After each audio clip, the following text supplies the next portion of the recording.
Assalamualaikum warahmatullahi wabarakatuh. Apa kabar Bapak Ibu guru yang hebat? Salam sehat semua. Saya Mustari, calon guru penggerak angkatan 8 Kabupaten Kutai Timur, asal sekolah SMK Negeri 1 Sangatta Utara. Di kesempatan kali ini saya akan menyampaikan tentang koneksi antar materi di modul 2.1, yakni pembelajaran berdiferensiasi. Namun sebelumnya, perkenalkan fasilitator saya Bapak Subari SPD dan pengajar praktek saya Bapak Ismail Lasa SPD. Apa itu pembelajaran berdiferensiasi?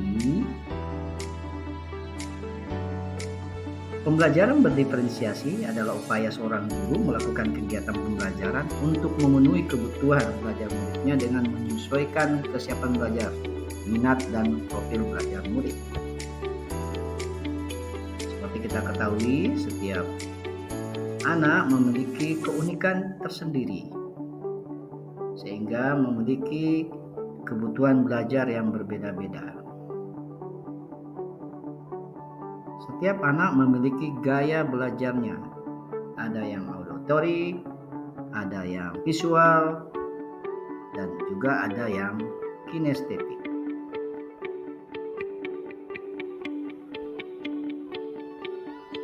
Untuk itulah seorang guru harus bisa memenuhi kebutuhan belajar muridnya sesuai dengan gaya belajarnya tersebut.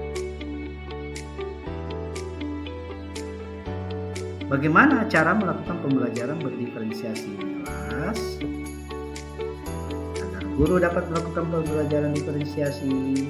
Maka guru harus memahami tujuan pembelajaran, kemudian mengetahui dan merespon kebutuhan belajar murid, menciptakan lingkungan belajar yang mengundang murid untuk belajar, melakukan manajemen kelas yang efektif, penilaian yang berkelanjutan. Berkaitan dengan kebutuhan belajar murid, guru harus memperhatikan 3 aspek, yaitu kesiapan belajar murid, minat murid, dan profil belajar murid.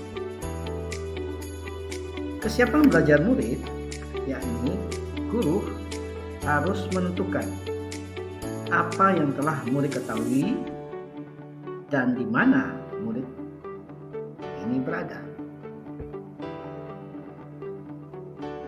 Minat murid, yakni minat setiap anak berbeda-beda. Minat adalah motivator penting buat murid agar dapat semangat mengikuti proses pembelajaran di kelas. Profil belajar murid.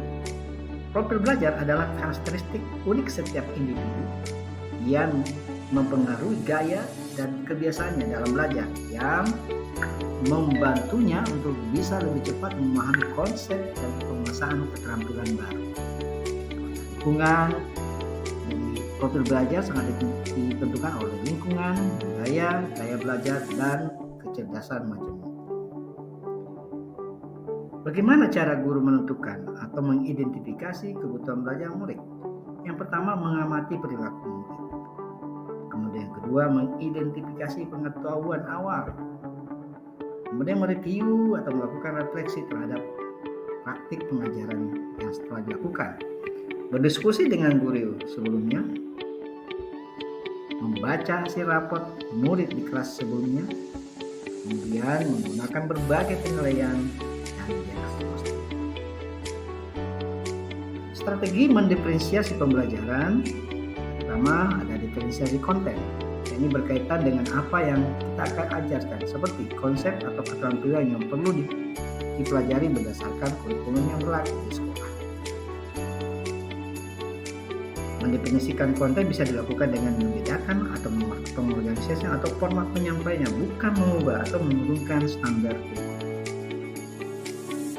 Strategi untuk mendiferensiasi pelajaran dengan diferensiasi proses, yaitu kegiatan yang memungkinkan murid berlatih atau memahami atau memaknai konten dengan cara membedakan proses yang harus dijalani oleh murid. Kemudian yang terakhir atau diferensiasi produk, bukti yang menunjukkan apa yang murid telah pahami dengan cara membedakan, memodifikasi produk sesuai dengan hasil belajar murid, hasil latihan penerapan, dan pengembangan apa yang telah dipelajari. Adakah keterkaitan modul pembelajaran berdiferensiasi di modul 2.1 ini dengan modul-modul yang lainnya, yaitu di modul 1.1, modul 1.2, modul 1.3, dan modul 1.4? Mari kita lihat. Hubungannya modul 1.1 dengan modul 2.1 yaitu untuk dapat melakukan pembelajaran diferensiasi maka guru harus berusaha memenuhi kebutuhan belajar anak sesuai dengan kontrak alam dan kontrak zaman berdasarkan filosofi Ki Hajar Dewantara. Kemudiannya hubungan modul 1.2 dengan modul 2.1 dalam melakukan pembelajaran berdiferensiasi seorang guru penggerak harus berpihak pada murid. Kemudian reflektif, mandiri, kolaboratif, inovatif untuk menciptakan pembelajaran yang berdiferensiasi agar dapat memenuhi kebutuhan belajar murid. Dengan demikian, seorang guru penggerak dapat mewujudkan kepemimpinan murid dengan menuntun murid merdeka belajar. Hal ini sesuai dengan nilai dan peran guru penggerak.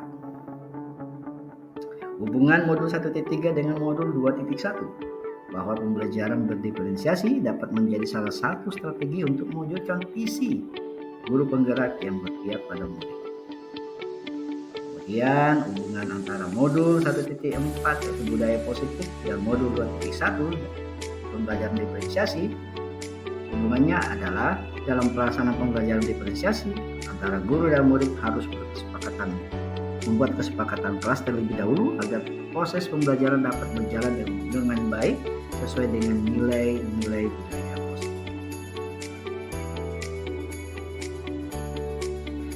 Demikian video saya terkait dengan interkoneksi atau koneksi antar materi dari modul 1.1 sampai modul terakhir di pembelajaran saya di guru penggerak, yakni pembelajaran diferensiasi. Semoga bermanfaat. Atas perhatiannya diucapkan terima kasih. Salam guru bergerak, bergerak, dan menggerakkan. Wassalam.